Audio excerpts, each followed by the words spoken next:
Hello అండి, ఈరోజు ఈ వీడియోలో నేను మీకు నోరు ఊరించే కొత్తిమీర నిలవ పచ్చడిని చేసి చూపించబోతున్నానండి. ఈ పచ్చడి బయట ఉంచితే 2 నెలలు, ఫ్రిడ్జ్ లో అయితే 6 నుంచి 7 నెలల వరకు నిలవ ఉంటుందండి. వేడి వేడి అన్నంలోకి ఈ పచ్చడి కలుపుకుని తింటే అబ్బబ్బా, నాకైతే అన్ని పచ్చళ్ళ కన్నా ఈ కొత్తిమీర పచ్చడి అయితే చాలా ఇష్టం అండి. ఈ పచ్చడిని పర్ఫెక్ట్ కొలతలతో చేసి చూపిస్తానండి. మొదటిసారి చేసిన వాళ్ళకి కూడా పర్ఫెక్ట్ గా కుదురుతుందండి. ఇంకా లేట్ చేయకుండా వీడియోలోకి అయితే వెళ్ళిపోదాము. కొత్తిమీర నిలవ పచ్చడి తయారు చేసుకోవడానికి ఇలా ఫ్రెష్ గా ఉండే ఒక 2 కొత్తిమీర కట్టలను తీసుకోవాలండి. నేనైతే ఇక్కడ కొంచెం పెద్ద సైజులో ఉండే కట్టలను అయితే తీసుకున్నాను. ఇలా గుప్పెడితో పట్టుకుంటే కట్ట అనేది గుప్పెడైతే ఉంటుందండి. అంత పెద్ద సైజు కట్ట అయితే తీసుకున్నాను. మనం ఇప్పుడు కొత్తిమీరని ఏ విధంగా కట్ చేయాలంటే ఈ కట్టకుండే తాడు అనేది విప్పకుండా చివరుండి ఈ కాడల్ని కట్ చేసేసుకోవాలండి. ఒకేసారి ఈ విధంగా కట్ చేసుకుంటే చాలా ఈజీ అవుతుందండి. ఇప్పుడు దీనికి ఉండే తాడుని విప్పి కొత్తిమీరని విడదీసుకుని ఇందులో పండుగా ఉండే ఆకుల్ని, గడ్డి, అలాగే కుళ్ళిన ఆకులు ఏమైనా ఉంటే గనక ఇలా ఏరేసుకోవాలండి. అలాంటివన్నీ ఉంటే గనక మనకి పచ్చడి అనేది తొందరగా పాడైపోతుంది. ఇలా ఫ్రెష్ గా ఉండే కొత్తిమీరతోనే మనం ఈ పచ్చడిని అయితే పెట్టుకోవాలండి.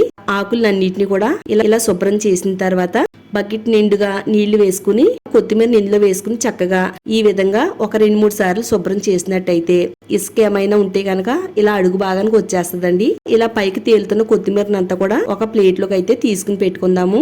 ఒక 2 సార్లు శుభ్రం చేసుకుంటే నీట్ గా అయిపోతుందండి. కొత్తిమీర అంతా శుభ్రంగా కడిగిన తర్వాత ఇలా ఒక ప్లేట్ లోకి అయితే వేసాం కదా, నీళ్ళన్ని కూడా వాడిపోయేంత వరకు ఈ విధంగా కొత్తిమీరని రెడీ చేసిన తర్వాత ఇలా ఒక కాటన్ క్లాత్ వేసుకోవాలండి. దీనిపైన మనం శుభ్రం చేసి పెట్టుకున్న కొత్తిమీరని వేసుకోవాలి. ఇలా మనం ఫ్యాన్ గాలి కింద ఆరబెట్టినట్టయితే పొడి పొడిగా కొత్తిమీర అంతా కూడా ఆరిపోతుంది. మనం ఎండలో అయితే ఆరబెట్టకూడదండి, ఫ్యాన్ గాలి కింద మాత్రమే ఆరబెట్టుకుందాము. టైం ఉంటే కొద్దిసేపు నీళ్ళలో కన్నా ఆరబెట్టుకోవాలి. చింతపండుని అయితే రెడీ చేసి పెట్టుకుందాము. బత్తకాయ సైజ్ అంతా చింతపండుని తీసుకోవాలండి. ఇలా మనం చేతిలో పెట్టుకుంటే ఈ మాదిరిగా ఉండాలి. పిక్క చింతపండు కాకుండా ఫ్లవర్ చింతపండుని తీసుకు బాగా మరక్కాసిన నీళ్లను ఇందులో వేసుకోవాలండి. బాగా వేడిగా ఉండే నీళ్లను పోయడం వల్ల చింతపండు అంతా కూడా చక్కగా తొందరగా గుజ్జు కింద అవుతుందండి. కొద్దిసేపు అయితే నానేద్దాం. చింతపండు నానేలోపు కొత్తిమీరని అయితే తీసుకుందామండి. ఇలా ఆరిపోయిన కొత్తిమీరని ఇలా చిన్న చిన్న ముక్కల కింద కట్ చేయాలండి. కొంచెం మీడియం సైజుగా ఉండేటట్టుగా కొత్తిమీరని కట్ చేయాలండి. మరి చిన్న ముక్కలు కట్ చేసినట్టయితే పచ్చడి అంతా కూడా మెత్తగా అయిపోతుంది. ఇలా మొత్తం కొత్తిమీరని అంతా కూడా కట్ చేసిన తర్వాత ఏదైనా ఒక బౌల్ కొలత తీసుకోవాలండి. నేనైతే ఈ మాదిరిగా ఉండే బౌల్ తీసుకుని దీంతో అయితే కొలుస్తున్నాను. కొంచెం గుల్లగా ఉండేటట్టుగా కొలత అనేది కొలుసుకోవాలండి. ఫైనల్ గా ఒక 3 కప్పులు కొత్తిమీర తరుగు అనేది రెడీ అయింది. ఇలా రెడీ చేసి పెట్టుకున్న కొత్తిమీర తరుగుని పక్కన పెట్టుకుందామండి. చింతపండుని అయితే నానబెట్టాం కదా, చేత్తో బాగా పిసకాలండి. దీంట్లో ఉండే గుజ్జు అంతా కూడా మనకి బయటకు వస్తుంది. ఇందులో ఉండే పిప్ప అంతా కూడా పిండేసుకుని ఒక చిన్న బౌల్లోకి అయితే తీసుకోవాలండి. అలా తీసుకున్న బౌల్లో కూడా మళ్ళీ కొద్దిగా వాటర్ 1-2 సార్లు మనం చింతపండు రసాన్ని అయితే తీసుకోవాలండి. వేడి నీళ్ళు పోసుకుని మాత్రమే ఈ చింతపండు రసాన్ని రెడీ చేసి పెట్టుకోవాలి. ఇలా రెడీ అయిపోయిన చింతపండుని పక్కన పెట్టుకుందాము.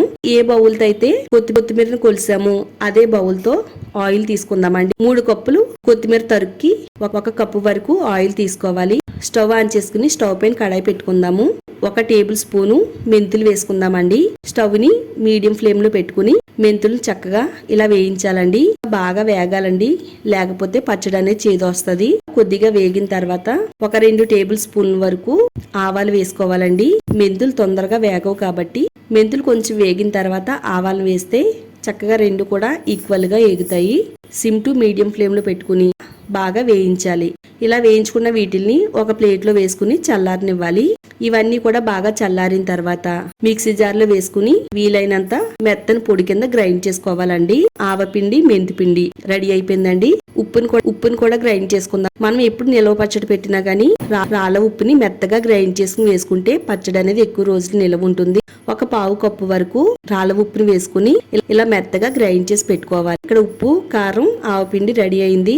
మనం ఆల్రెడీ 1 కప్పుతో ఆయిల్ అనేది రెడీ చేసి పెట్టుకున్నాం కదా. ఇప్పుడు ఆ ఆయిల్ ని కొంచెం వేసుకుని కొత్తిమీర తరుగుని వేయించాలండి. కొత్తిమీర తరుగు అంతా కూడా ఒకేసారి వేయకుండా వేయించుకోవాలండి.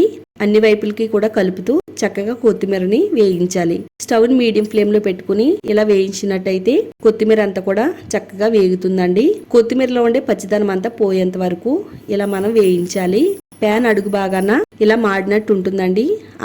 ఆ విధంగా మనం కొత్తిమీర బాగా వేగినట్టండి. కొత్తిమీరని తీసుకుని ఒక ప్లేట్ లోకి వేసుకుందాము. ఇదే విధంగా కొద్ది కొద్దిగా ఆయిల్ పోసుకుంటూ కొత్తిమీర మొత్తం వేయించేసుకోవాలి. ఒక ప్లేట్ లో తీసుకుని బాగా చల్లారనివ్వాలండి.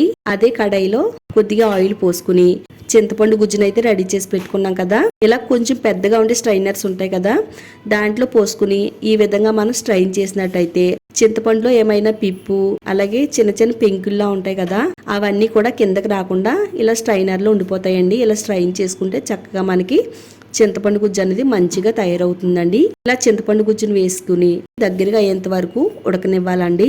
మెత్తగా దంచుకున్న రాళ్ళ ఉప్పుని ఒక 2 టేబుల్ స్పూన్లు వేసుకుని చక్కగా ఇలా కలిపేసుకుని చింతపండు గుజ్జు అనేది ఇలా దగ్గరగా అయ్యేంత వరకు ఉడకనివ్వాలండి. పచ్చడి అనేది ఎక్కువ రోజులు నిల్వ ఉంటుందండి, పాడవకుండా ఉంటుంది.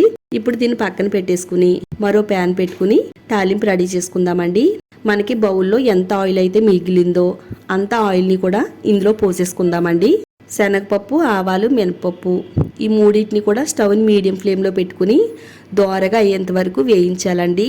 ఈ పప్పులన్నీ కూడా ఆయిల్లో బాగా వేగిన తర్వాత ఒక 10 నుంచి 15 వెల్లుల్లి రెబ్బలు, ఒక 4-5 ఎండుమిరపకాయలు, కొద్దిగా కరివేపాకు చక్కగా వేయించాలండి. వెల్లుల్లిపాయల్ని కొంచెం కచ్చా పచ్చాగా దంచుకుని ఇందులో వేసుకోవాలి.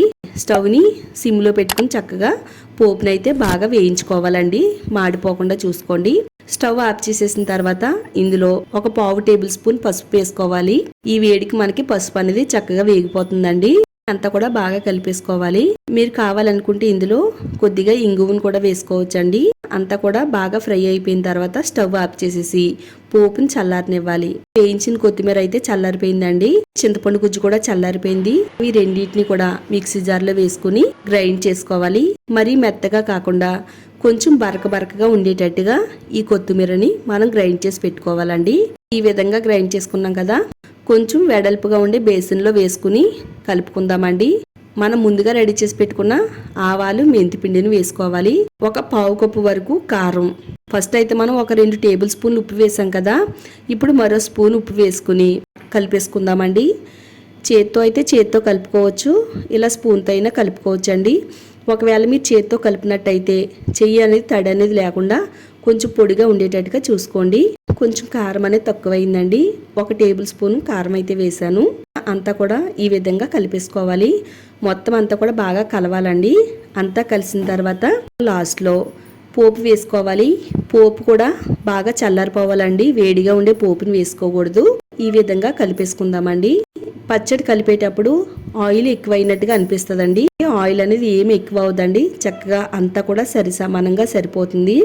ఇక్కడ నేను వేసిన కొలతలన్నీ కూడా సరిపోయినాయండి. ఇలా పచ్చని బౌల్లో తీసిన తర్వాత ఎత్తు పల్లాలు లేకుండా సరిసమానంగా స్పూన్తో ఈ విధంగా సర్దేసుకుంటే ఆయిల్ అనేది ఏకసమానంగా ఉంటుందండి. దీనిపైన మూత పెట్టి ఒక 3 రోజుల పాటు పచ్చడిని బాగా ఊరనివ్వాలండి. 3 రోజులు ఊరితే సరిపోతుంది. 3వ రోజు చూపిస్తున్నానండి. చూడండి, పచ్చడి అనేది చాలా బాగా ఊరింది. అంతా కూడా బాగా కలిపేసుకుందామండి. ఈ టైంలోనే మనకి ఉప్పు సరిపోకపోయినా, కారం సరిపోకపోయినా, నూనె సరిపోకపోయినా వేసుకోవచ్చండి. ఇందులో మీరు ఆయిల్ వేయాలి అనుకుంటే ఆయిల్ కొద్దిగా హీట్ చేసి చల్లారిన తర్వాత కలుపుకోవాలి. ఇలా అంతా కలిపిన తర్వాత ఇలా ఒక ప్లాస్టిక్ డబ్బాలో కానీ లేదా గ్లాస్ జార్లో కానీ పచ్చడిని స్టోర్ చేసుకోవాలండి.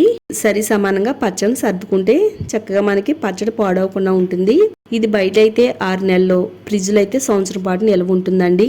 కొంచెం అన్నం వేసి కలిపి చూపిస్తున్నానండి. చూస్తుంటేనే నోరు ఊరిపోతుందండి. టేస్ట్ అయితే సూపర్ ఉందండి, నిజంగా చెప్తున్నాను. ఆవకాయ పచ్చడితో సరి సమానంగా ఉంటుందండి కొత్తిమీర నిలవ పచ్చడి కూడా. ఈ విధంగా మీరు ట్రై చేయండి. టేస్ట్ ఎలా వచ్చిందో ఈ వీడియో కామెంట్స్ బాక్స్ లో షేర్ చేయండి. ఇలాంటి టేస్టీ వంటకాల కోసం ఛానల్ ని సబ్స్క్రైబ్ చేసుకోండి, వీడియోని లైక్ చేయండి.